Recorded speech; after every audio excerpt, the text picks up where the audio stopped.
Shalom, shalom, shalom. Yisrael. That's that familiar theme song from Stevie, because we as a people just keep on doing the same dang thing. This is Yehonatan that week with you here, humbly soul. Haven't been in the studio for a year, but I'm now on the 10, more the mighty 1590 AM WFBR, where I got started from over 3 years ago. And I'm glad and humbled to be back here. We'll see how it goes. But it's nothing like being in the studio. I gave it a year at my own home, but now we're back here live, and we're going to be picking up where we left off last week. Last week it was Wayekel, and he assembled. This is the Torah portions that are going through the first 5 books, what they call of Moses, what are Torah portions that Yisrael utilized to stay cohesive in their covenant after the burning down of the temple in 70 A.D. Now this week is number 23, Pekudei, and it means amounts of. Now for the last month or so, I've been talking about this book, The House of El Shaddai. This, I'm showing it on the screen for the YouTube channel. This broadcast is being recorded. And one of the things that Yahweh, no one teaches like Yahweh. No one. Now, in this Torah portion, amounts of, if you count up all the materials that Yahweh allotted for Moshe to build this Mishkan, you will see that there's no way it could be the rectangle that we have been taught for the last 2,000 plus years, because it's too much material. If you go strictly just by the allotment of materials that were to be used, that alone will let you know that it could not be the rectangle that we see. And we have always sought others to lead us. We have been lied to by the Erev Rav. The Erev Rav. And these were the spies that left Mizraim with us. And their mantra was always, let's go back to Egypt. Let's go back to Egypt. Let's go back to Egypt. There's no water, let's go back. There's no food, let's go back. There's no meat, let's go back. The Erev Rav. And that's why Yahweh purged them out after the golden ox incident, when it was 3,000 of them were killed by the Levites. So we have to stop following others. We've always sought others as a Hebrew people, as an Israelite people, others to lead us. But who's listening to a humble brother? Yehonatan Dawid with you here on WFBR on what they call the 7th of March, 2021. I want to start off with Revelations 13:6, because we're going to see, why does this even matter? Revelations 13:6 says, here from my same old, remember this old tattered Bible, much use out of this Bible. Revelation 13:6 reads, then he opened his mouth in blasphemy against Yahweh, to blaspheme his name, his Mishkan, which you call temple, and those who live in Hashemayim. Why, isn't it curious to wonder, why would Hasatan blaspheme what you call the temple? Why blaspheme the temple? We know he's going to blaspheme the name of Yahweh, and he blasphemes his former brothers, everything that's in heaven, because he was kicked out. But why what you call the temple? Why is he blaspheming the temple? See, the temple, this is why this is important. This is why this is important. The temple is Yahushua. It is Yahushua on earth. What Yahweh showed to Moshe was he's going to live in the midst of us in all its ways, and all its artifacts, and all the parts and portions of it, how it was made, everything about it has an aspect of Yahushua. We know that Yahushua is the way, the truth, and the light. No man comes to Yahweh but through Yahushua. Salvation comes only through him. So this is why Hasatan blasphemes the Mishkan. The Mishkan was Yahweh blueprinted for Moshe, heaven on earth. What we had as a covenanted people of Yahweh was heaven on earth. Yahweh right in the midst of us. And this is why he blasphemed it. And in blasphemy, he gave us a monstrous mindset of what it looked like, just like he did with the earth. In this book, The House of El Shaddai, on page 163, Hoy says, our English Bibles are penned with translation bias, with the objective of helping the end user, which is us, the readers, better perceive a rectangular tabernacle. Now, this is not from a man who believes in the name of Yahweh. He knows his name is Yahweh. He's not believing in flat earth or nothing like that. He just is a mechanical engineer, a structural engineer, who realizes, and he speaks fluent Hebrew, that we have been lied to over 2,000 years of what this looks like. And what's the difference? He answers that in page 181. Now, what's the difference? What difference does it make? Well, did it make a difference of what Noah made the ark, how he made the ark? Did he take literally what Yahweh told him and how to make the ark? Did it matter? Did it make a difference that Yahweh chose Abraham to begin a covenant of people with, or could he just chose Lot or Abraham's father or anybody? Did it make a difference that he chose Abraham? Did it make a difference on how he chose to deliver us from Mizraim? Why couldn't he just on the first day just slash Pharaoh's throat and all the leaders and send a warrior angel to destroy everybody and we just come on out of there? Would that have made a difference? Did it make a difference? Does it make a difference on what day you worship? Does it make a difference where you live, who you marry, what you wear? Do you think I'm in here with a thong on and 6-inch pumps on right now and a wife beater? Does it make a difference what you wear? Does it make a difference what you call Yahweh? You see, this is what Hoy says on page 181.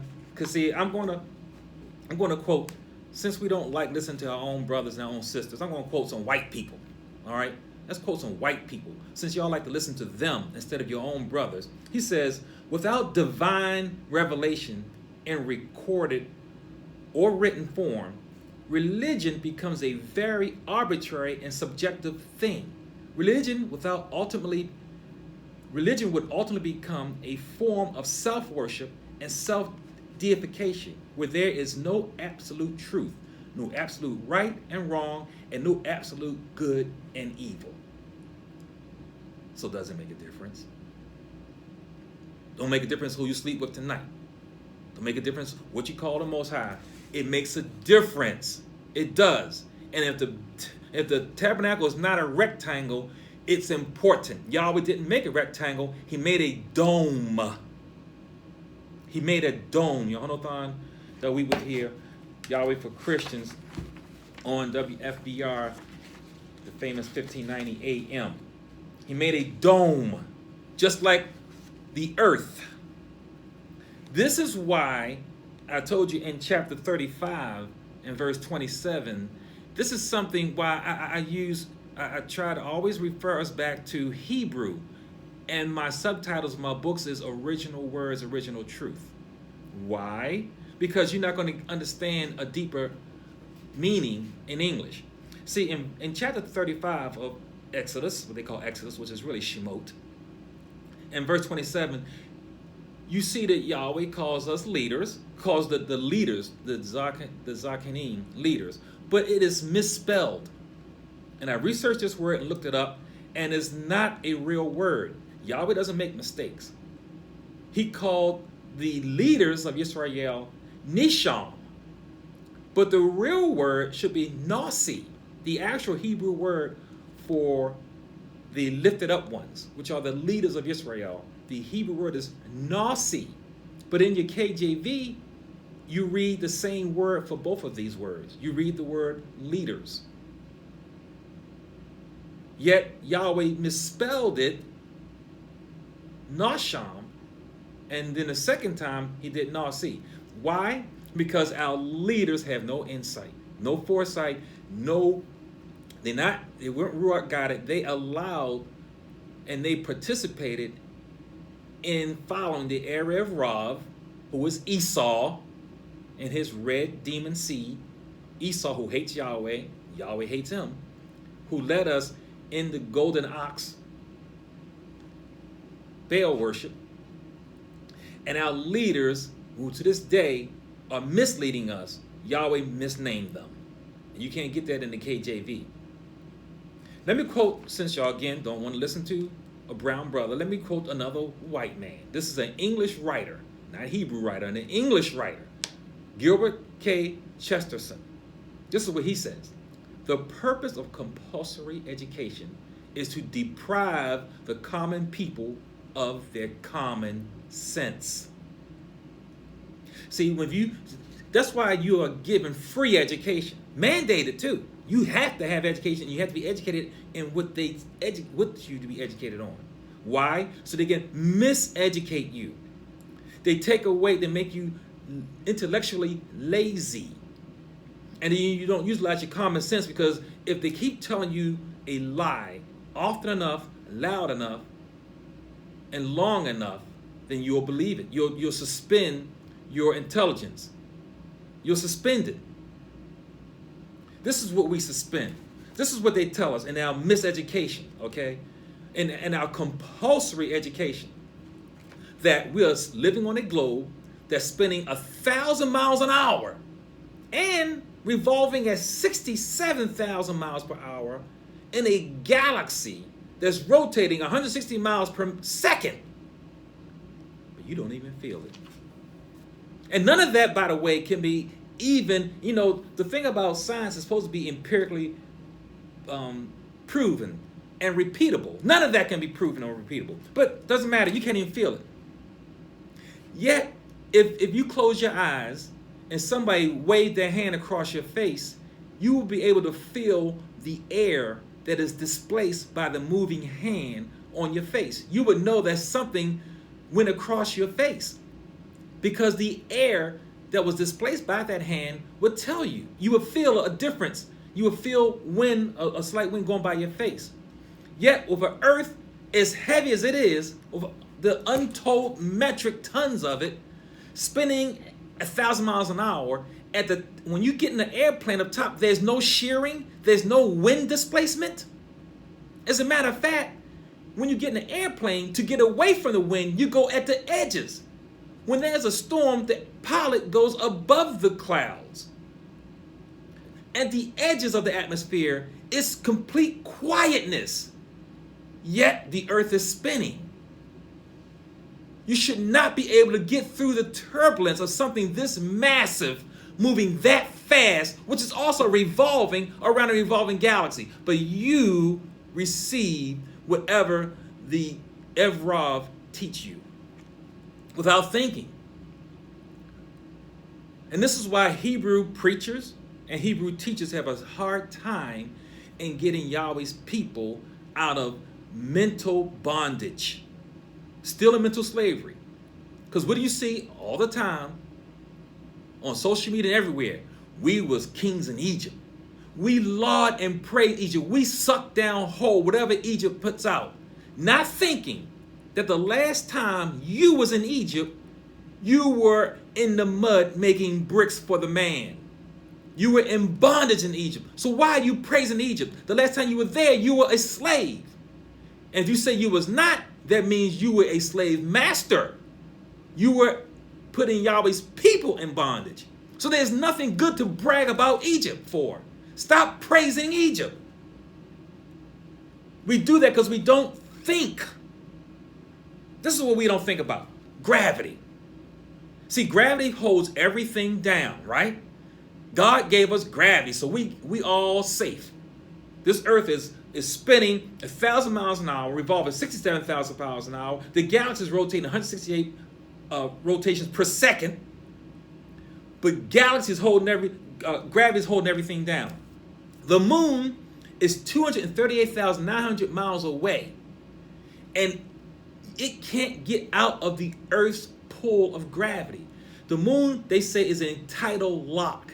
it cannot spin. We always look at the same side of the moon because of gravity, and it can't get away.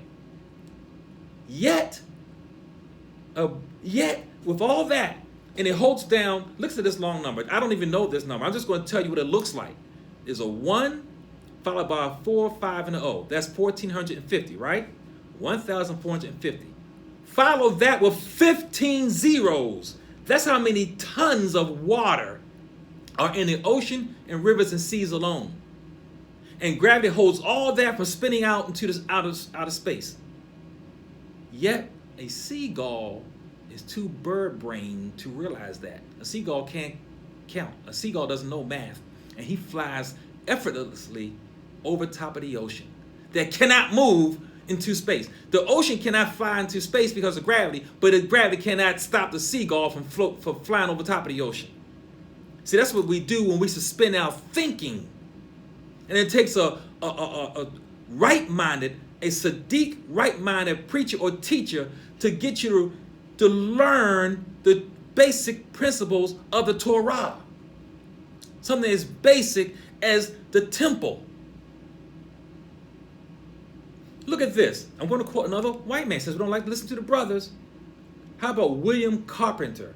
A book he wrote over 135 years ago, long before the technology we got now. He wrote this book in 1885, by the way, from Baltimore. Okay? And this, he says, he wrote a book called The 100 Proofs That the Earth is Not a Globe. 100 Proofs, and I read the book. Beautiful, common logic. He wrote this book in 1885. The whole idea of that we have been forced to believe, compulsed to believe, which Mr. Cheddison tells us, is only 600 years old. This whole idea of this globe, sun, moon, stars, and galaxy, and how it's operating is only a 600-year-old doctrine. Taught to us by the Erev Rav, who blasphemed Yahweh, his temple, and his people. See, there's a strong curse found in Deuteronomy 27:18. Yahweh says, "Cursed is he who leads the blind off the road." So if you have knowledge and you intentionally lead someone who doesn't have knowledge into the ditch, you are cursed. So the Erev Rav know this. So that's why they have us, they hide in the shadows. They hide in the background. They are not out front because they know they cannot directly curse you, because they know whomever curses Yahweh's people are cursed. They get the curse because we cannot be cursed. Only way we can be cursed is if we agree to it, if we speak it. So what he did was he have us distracted. He have us arguing, fussing with Jews who are not who are not the enemy. He has us arguing with the white man who's not the enemy. He has us distracted with black pride. He has us arguing, fussing, and fighting with everyone else except who the devil is and his people, the red Esau. And he has Esau is not going to curse you. He's going to use other people to curse you and have you agree with them. Because he cannot directly curse you because he'll be cursed, and he knows that we cannot be cursed unless we agree to it. Unless we agree to it. Isaiah 40 and 22. Isaiah 40 and 20. Think, people. Just think. Isaiah 40 and 22.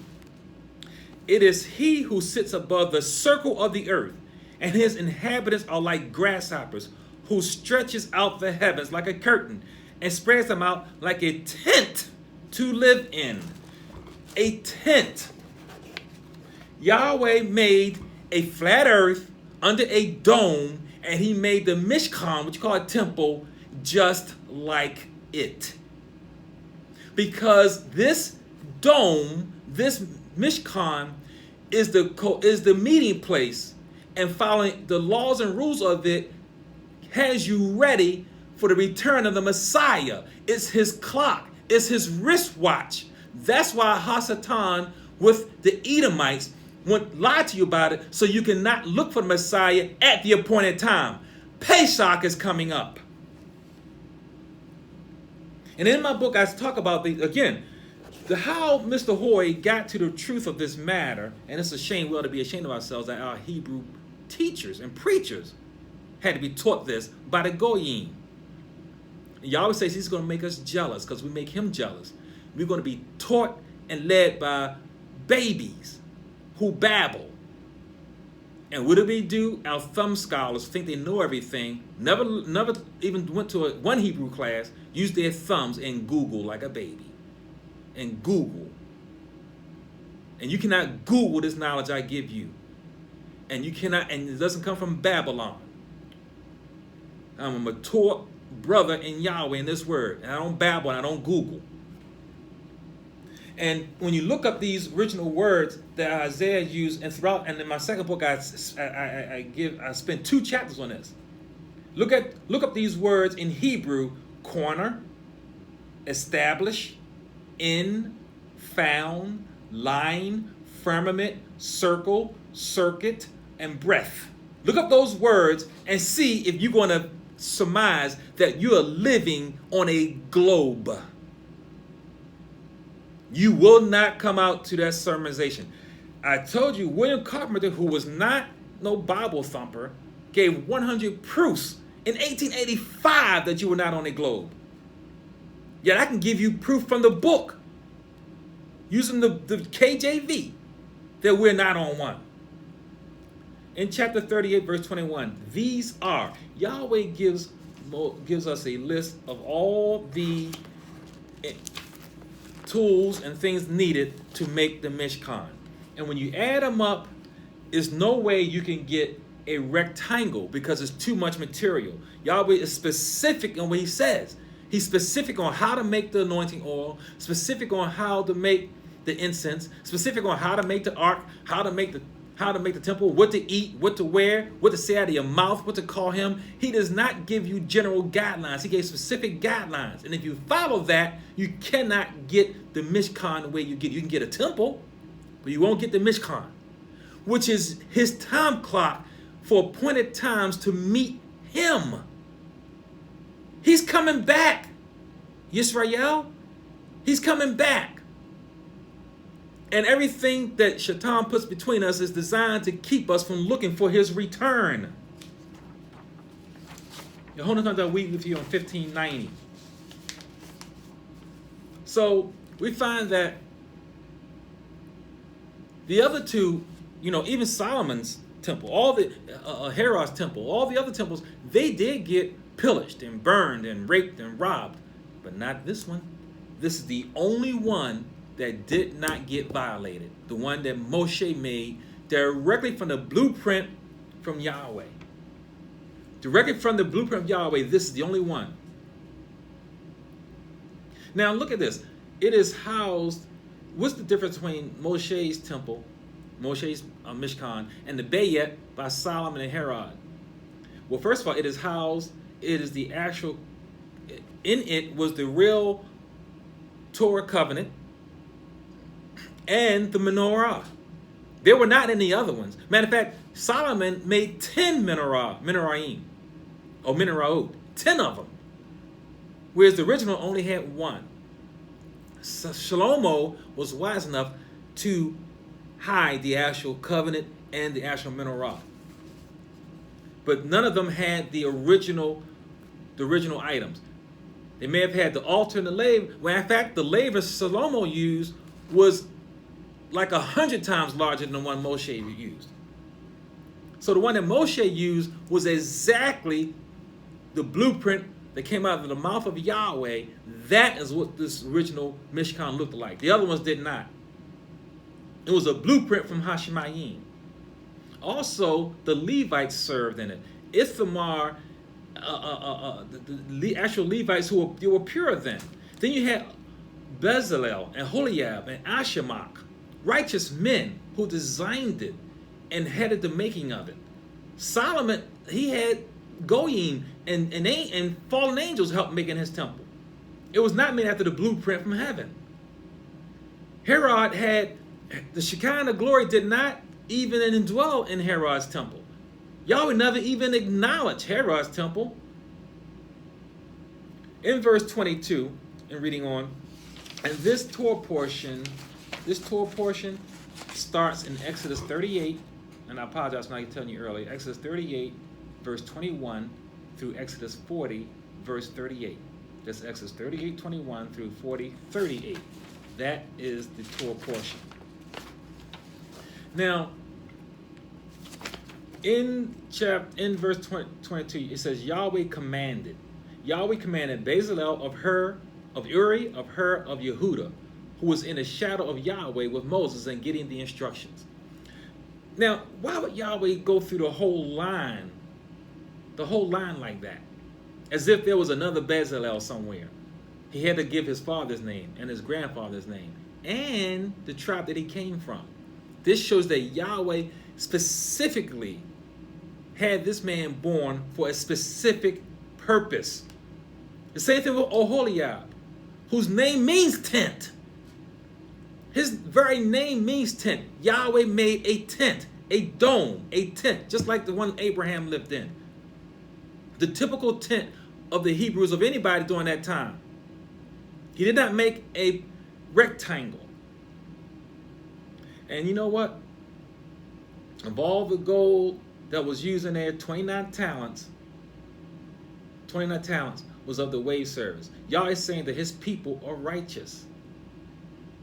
The amount of gold he used in there says that his people are righteous. This is to warn Esau that though Esau will seduce us to commit idolatry and to blaspheme, Esau will pay for the curse put on us, who are Yah's Sadiq people. The silver, remember Yahweh took the census? The silver in the census counts us. It's our righteous color. The original man was like the Shachak trumpets, remember? The original man, Adam and Mother Hawa, was silver. Silver. If you follow me, you'll get that. You'll get the scriptures on that. You see that we were not created with blood. We're not created with blood. Chapter 39, moving on to chapter 39 and verse 1. As Yahweh had commanded Moses. So I'm going to, let's see, Exodus 39. Let's go ahead and read this one, because this is important. This is going to set up a pattern from Yahweh. He says in Exodus 39:1, of the blue, purple, and scarlet thread, they made garments of ministry for ministering in the Kodesh place, and made the Kodesh garments from Aaron as Yahweh had commanded Moshe. Why did I read that verse? Because if you go through this entire narrative of this Torah portion, 1 out of every 5 verses, Yahweh says, it is emphasized, as Yahweh had commanded Moshe.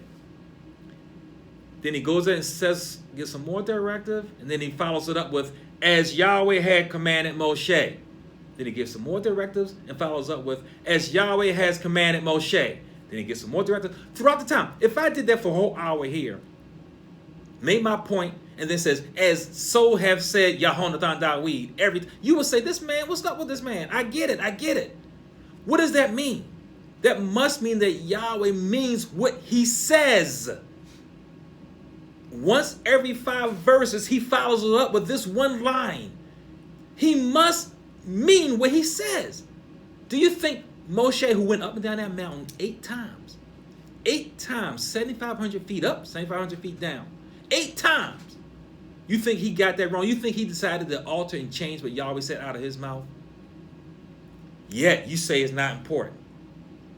Yet am I wasting breath, my precious resources and time and effort to teach this to Yisrael if it's not important? When he says once every 5 times that this is, make sure you do it the way I showed you on the top of the mountain. In other words, Moshe was given a physical blueprint.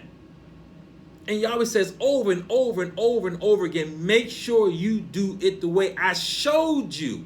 Not the way he told him, but he also showed him. That means Yahweh told him and physically showed him how to build this Mishkan.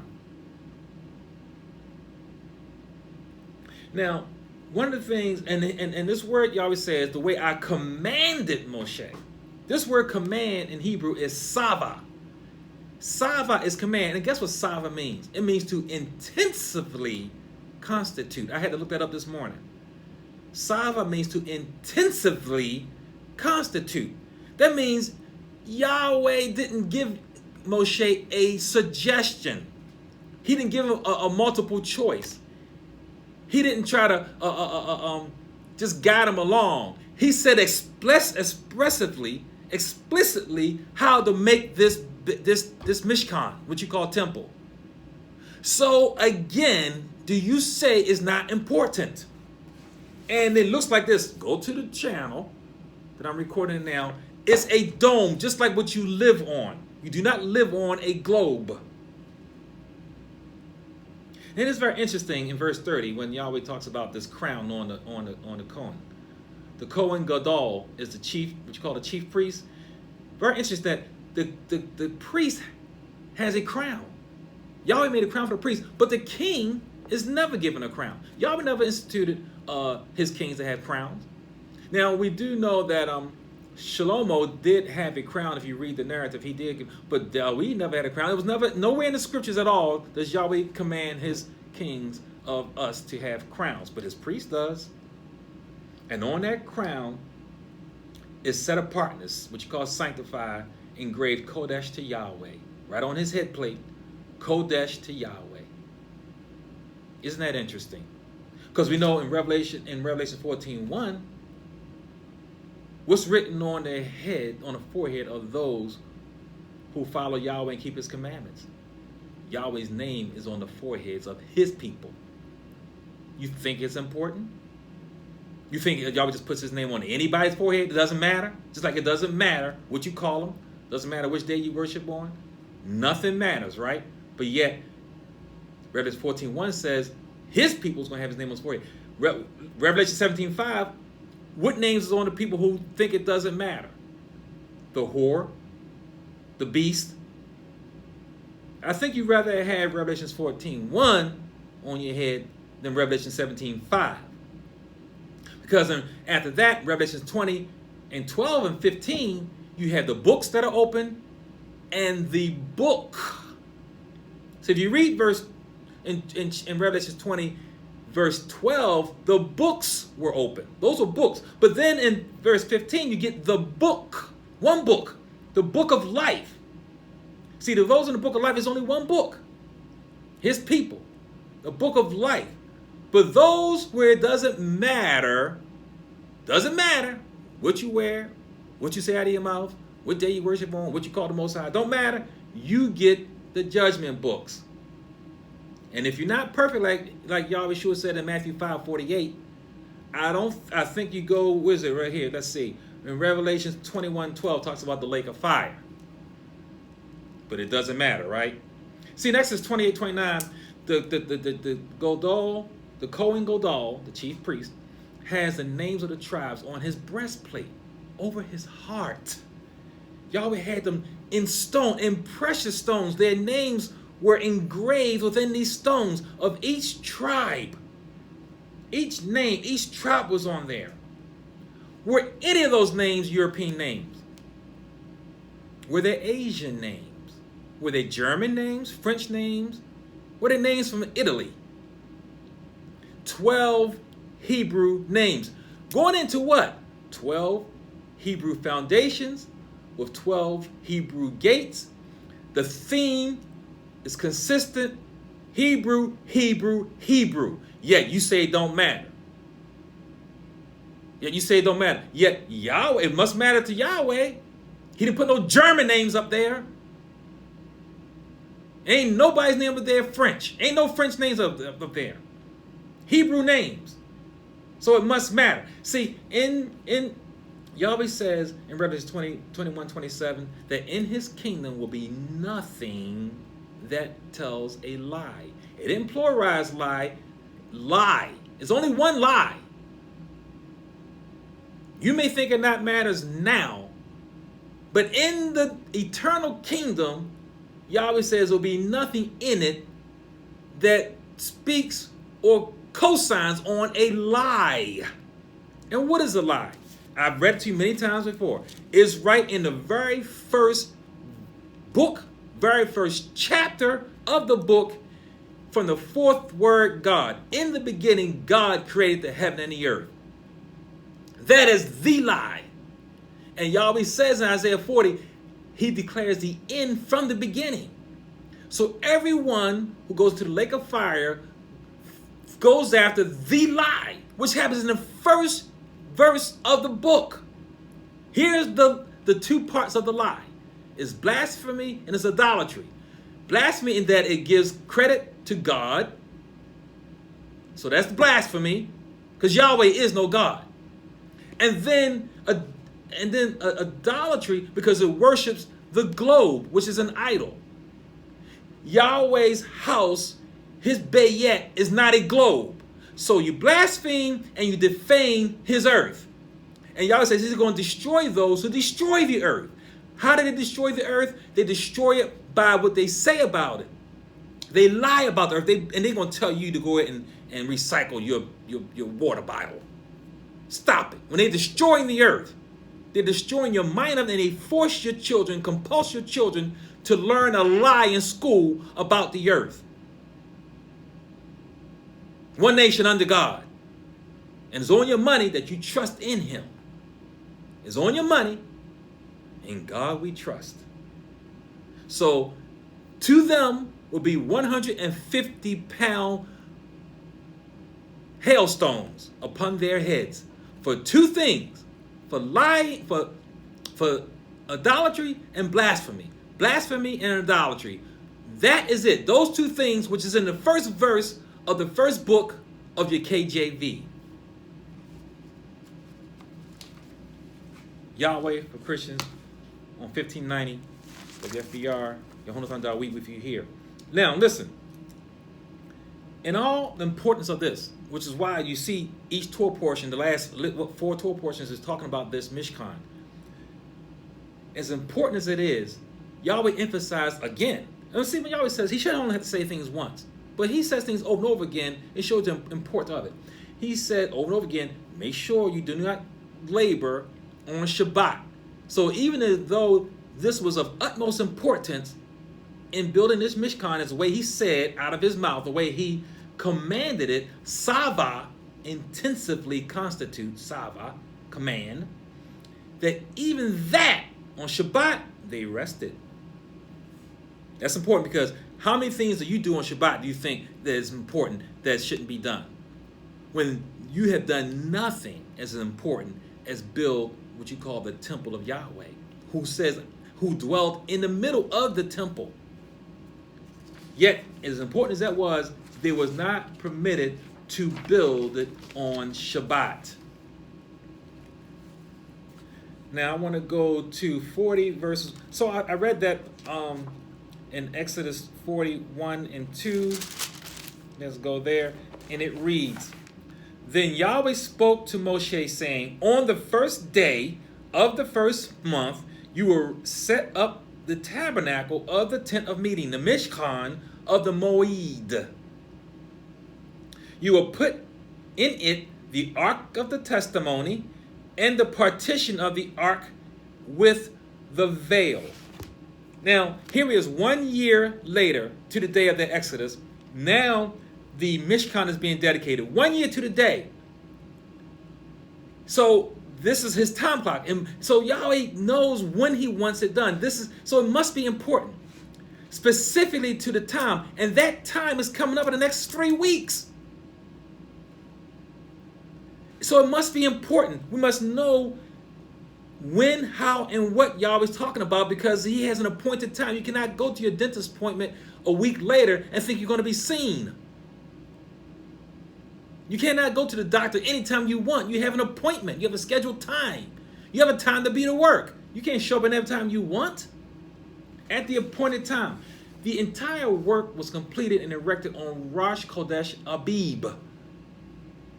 Abib. That's the green ears. And the new year is coming up in a few weeks. I'll show my wife the moon this morning. It's a small sliver on the left-hand side. The moon is waning. And in a few more days, it'll be a new moon. And you'll have 2 days of seeing nothing, and then it's going to start waxing again on the right side. the moon reads like the Torah, from right to left. If you are a head of your household, male, you're supposed to be looking at that moon, looking for that moon every night. A few nights ago, couldn't see it because of overcast. We're supposed to be looking for this like you're looking for your bride. Remember, the groom is coming. You're supposed to be like one of the 5 wise virgins and waiting for him. If you love him, you're supposed to be looking for him and waiting for him. If you love him so much, it's supposed to be a part of your life. You don't just get in where you fit in with him. Just you get around to it. When you had a wedding date for your wife, you looked forward to that date. You didn't just forget about when it was going to be. Every day you woke up, you said, oh, okay, you count off you put another X on the calendar. You look forward to it. But you're not looking for your groom to come? I guess you'll be like the 5 foolish virgins who run out of oil. Yahweh says in verse 3, you will shield on the ark. Now remember, when Moshe came down the second time with the commandments, his face shone. See, the first time, Yahweh Shua himself, who is the Torah, who is the letters, remember, he created everything with the power of his mouth, with the power of words. Words are comprised of letters.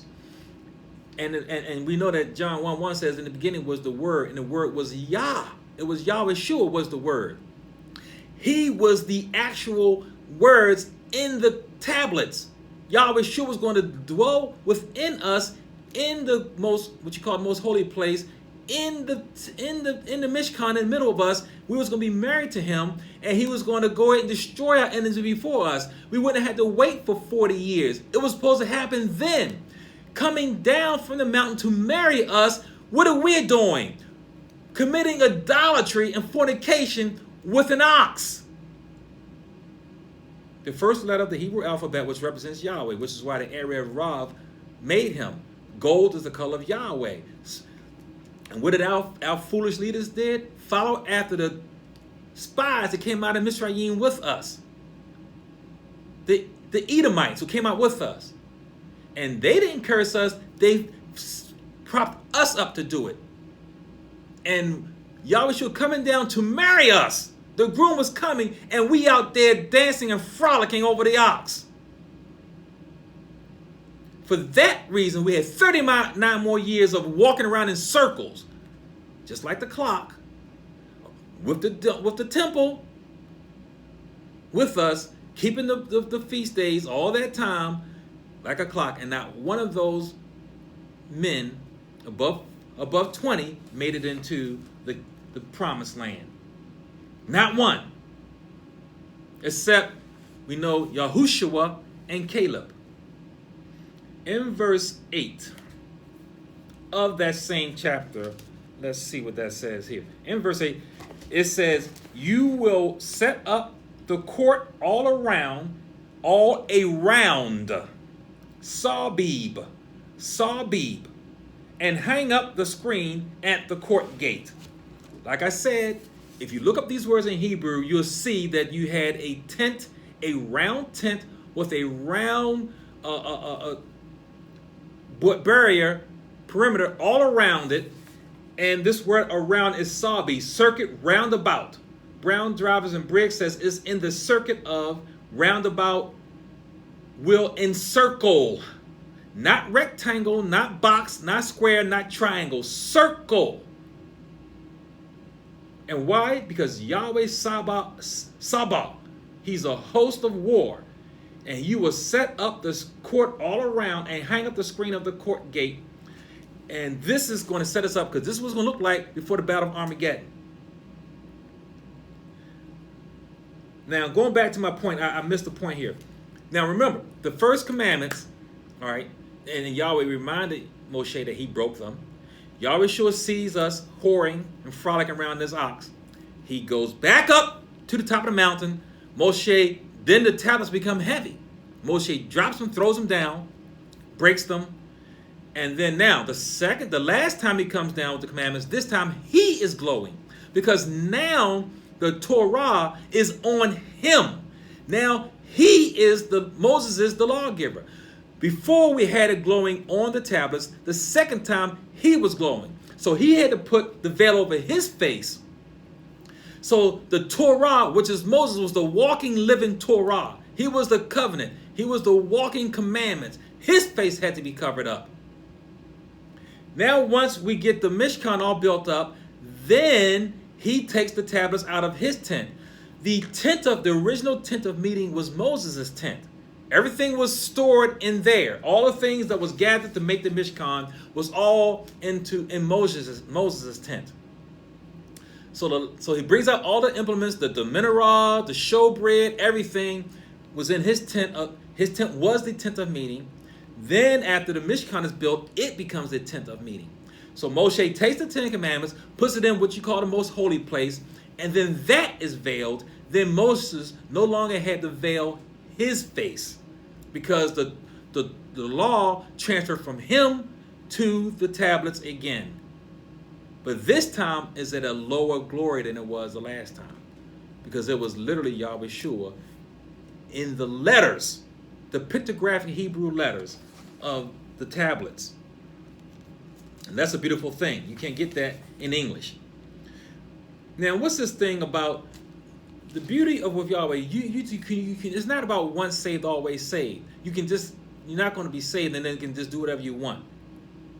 And we learned that with Nadab and Abihu. Nadab and Abihu were anointed by Moses himself. They had the priestly garments. They went through the whole song and dance. They went through everything. But we know how they ended up. By doing what? By offering strange fire to Yahweh. You must keep yourself Kodesh. Daily clean yourself before Yahweh. Daily humble yourself in fear and trembling. Worship Yahweh in fear and trembling. And humility. Sadiq. Do not come to him with strange fire. Do not come with him without respect. Like you got this. Like you got this. Like you're going to treat him like he is something profane. He is Kodesh. And we're going to wait till you get to Leviticus. Oh, how many times are you going to hear this word, I am what you call holy? How many times? Count up. Give you some homework now. Count up how many times he says that. Just in case you don't believe Yahweh means what he says. Wait till you get to Leviticus. By the way, this is the last Torah portion of Shemot, of the book of Exodus. This is it right here. Now we go to, we see in verse 18 and 19 of 40. Let's go read that. 18 and 19. And it reads, So Moses raised up the tabernacle, fastened its sockets, set up his boards, put in its bars, and raised up its pillars. And he spread out the tent over the tabernacle and put the covering. If you read this, man, you can see it's a tent. It's not a square box or rectangle. Put it of the tent on top of it, and Yahweh, as Yahweh had commanded Moses. Once again, Yahweh keeps saying that over and over again. So it looks like this is a miracle happening here. That Moshe himself literally put this thing up by himself. Everyone's watched the lawgiver put up, with his face covered too, by the veiled, because it was shining so much, put up the Mishkan with the bleached linen curtain all the way around, 360. Did this all by himself. This is a miracle. Ruach HaKodesh working in him to do this by himself. That was the first and only time he did it. After that, the Levites took over. And if you look at the top of this Mishkan, the way it really is, it looks like what you call a yarmulke on top. So that may be a legitimate reason for wearing it. I'm going to have to do some more research on that. I was doing some research on that this weekend. But there may be some legitimacy to it, because that's what it looks like is on top of the Mishkan. It says in verse 20, and he took. So he took the tablets and he put them into what you call the most holy place. The brightness and the Shekinah went from Moshe to the tablets, and it was put into the veil, which is in the center of the dome. A circle in the very center of the dome. And then there's a screen in front of that. See, if it wasn't the way which we have traditionally been lied to about what this Mishkan looks like, with this long rectangle, the tribes all around would get a different perspective of where Yahweh was. Because the way we have been taught and lied to, the most holy place is in the back of the rectangle. So the tribes on the western end of the tabernacle would get a closer look of Yahweh, or a closer look at his position of his seat and of the smoke and the fire and the pillar. And those on the eastern end will be further away from it. And those on the north will have him on their right, and those on the south will have him on their left.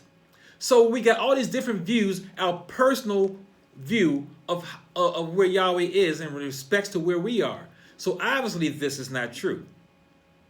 When you look at this from the perspective as it should be, that is a dome, Yahweh Shua is in the direct center of the dome.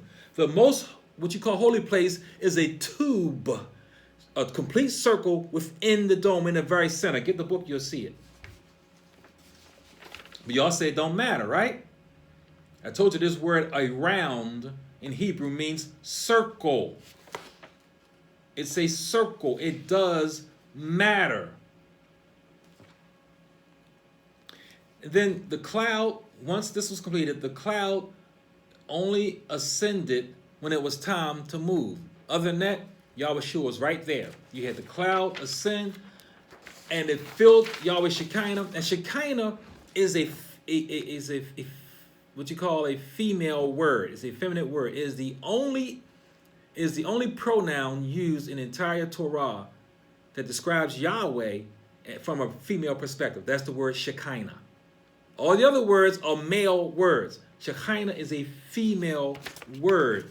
And that kabod, that Shekinah kabod, that glory indwelled within this Bayet, this Mishkan. Yahweh certified it, ratified it, because it was made according to how he commanded Moshe to do it. He didn't alter from it one jot or one tittle. Not one yod nor one tau was it altered in any way. But he did it according to how he was told to do it. And this is why this one never was subjected to the Goyim. We know what happened to Shlomo's temple. We know what happened to Herod's temple. We know what happened to all these other, even when Ezra and Nehemiah, when they built, all these temples have been violated and raped and pillaged. But this one. Now, I want to spend a little bit of time talking about the next Torah portion. The next Torah portion is Wayikra, and it means, and he called. And this is beautiful because the book of Leviticus, the theme of Leviticus is deep, okay? It is devoted to the worship, what you call worship, of the redeemed people of Yahweh, as is shown by the frequent occurrence of this word relating to being what they call holy, and sacrifice. All right, in the Hebrew, this book, in the Hebrew Bible, this book is called Wayikra, okay? And it means, and he called. And he called. So Leviticus is another Greek word from the Septuagint. But this book, you want to talk about what it means. This book is about the relationship of Yahweh with man. It's all about relationship. And the word to know in Hebrew means intimacy. If Yahweh says he knows you, that means he is intimate with you. If he says he doesn't know you, like he says in Revelations, depart from me, you workers of iniquity. I do not know you. For those people who say, but we called you by your name. We did great works in your name. We did all these great things. And he says, I never had an intimate relationship with you. That's because you didn't have a daily intimate relationship with Yahweh Shua. This book of Leviticus, what they call Leviticus, is going to be a good one. This is, see, because you know what? We don't like to read. We think this is boring. We go through all these. When we get to a bunch of names, when we get to a bunch of laws and rules and protocols, we like to skip through that kind of stuff. And that's where the deepest stuff comes from. The deepest knowledge that Yahweh's teaching us comes from, because those who love him will sit down and study it and read it. So I know we got March 15th is the new year, boys and girls. Not January 1st in the middle of wintertime. March 15th will be the new year. Okay, that's when you have what they call the spring equinox or solstice, whatever they call it. And you know, Hebrew word is not for that. It's Abib. It's Abib. And then 2 weeks after that is when you should be seeing, if you was in Yisrael, the Abib, the green ears. So it's going to be like around 28th of the month, you will have Pesach. Okay, the new moon is coming soon. The new moon is coming soon. You got to be ready. And so I'm probably will start us off next week here on WFBR. I'm going to give this a month trial here. We'll see how it goes here. But we're going to do one more Torah portion. I want to at least start off with Vayikra, which we call Leviticus, about this beautiful book of Yahweh's relationship with man. And this was all about. It's all about how we are supposed to relate with him. And about the sacrifice, the offerings, how to be Kodesh, that Yahweh is Kodesh. And this word, I'm looking at it right here, says appears at least 150 times. I told you, at least 150 times he says, I am Kodesh. If I told you something like that, if I said it I told you 150 times, anything, I am black, I think you would know that I must be focusing on something like that, which I am not. I'm Hebrew, not black. But the point is, if Yahweh says something over and over again, you must eventually get a hint. You must eventually click. And if something is Kodesh, the opposite of Kodesh is regular or normal or common. That means he's not common. If he's not common, that means he cannot be treated in a common way. If the seventh day is not common, it cannot be treated like the other 6 days. If the Pesach is common, is Kodesh, it cannot be treated like the other 11 months. If something is Kodesh, it cannot be treated as common like the regular stuff. If your wife is Kodesh, she cannot be treated like all the other women in your life. It is different. Something is set apart, separate, specific. It is different from everything else that's not it. And Yahweh says you are a Kodesh people, a royal priesthood. So that means you're not supposed to be like everyone else. You're supposed to be salting them. Make them flavorful like you. Oh, there's flavor in the melanin. Melanin is full of flavor. And you need to take your flavorful self out there and flavor the nations. Flavor them with emet. With truth. With emet. With truth. So we're going to go on with Vayiksa, and he called Torah portion number 24, and then we're going to probably start early with the Pesach. I don't know, I might want to do Torah portion number 25, but I do want to prepare us for this because last year, we learned a lot last year when I did the feast days, and we're not finished. We're going to learn some more. So I'm thankful, a little nervous coming back, but I'm glad I came back. And we'll see how it goes for the next month or so. And it's beautiful. I'm happy to be in studio live, speaking with you on Yahweh for Christians on WFBR, the famous 1590. Until next week, Yehonatan Dal, we with you here. Shalom Aleichem. Peace be on you. Shalom, shalom. Oh, hit the wrong That's all right. one. Leave it. Too late now. Go with it.